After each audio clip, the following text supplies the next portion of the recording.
So replacing the seal on a C250 Thetford cassette is a fairly straightforward job.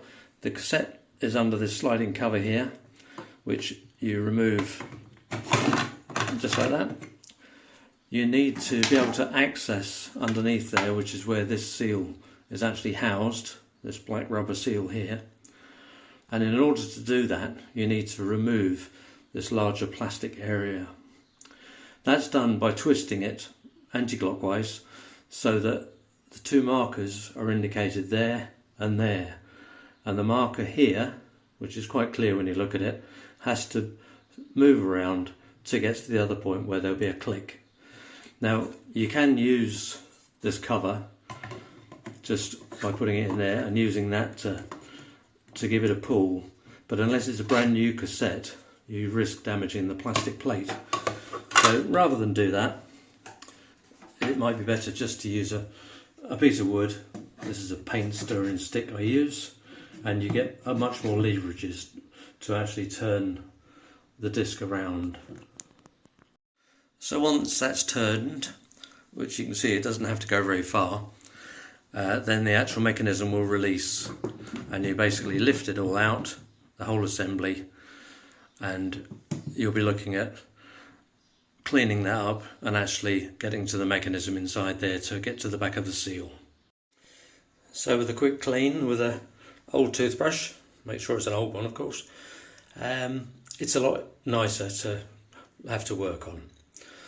This one's about 5 years old, so it's seen plenty of use, but you know, it's only the seal needs replacing, and it's as good as new as far as working goes. Now to get the seal out, which is under the sliding cover here, you need to actually move the sliding cover mechanism to one side, remove the screw that holds the actual sliding cover in place, and then remove the screws that go round to hold the seal in place. And with the blade out of the way, with its screw and washer, and the other screws from the seal housing removed, you can see the casing for the seal, which will now lift clear.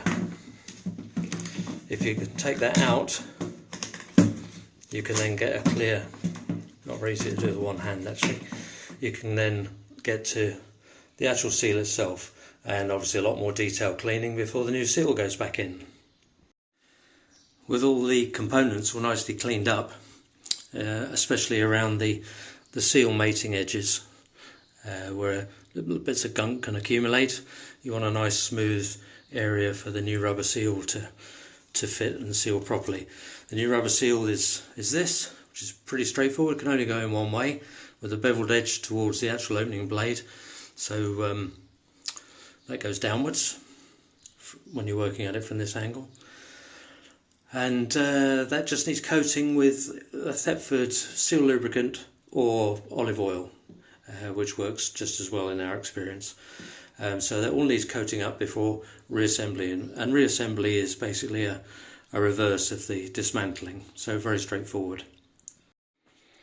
With everything nice and clean and all back in place, you just make sure that the mechanism is moving nice and smoothly, no sort of blockages or sort of things that sound like they're touching things that shouldn't be, and it's sitting nice and squarely on the seal.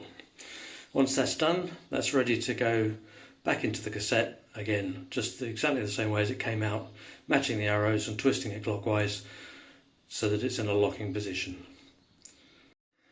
Once it's all back in place, again using the two markers here to make sure you've lined it up, and you can see it lines in straight in line with the rest of the cassette.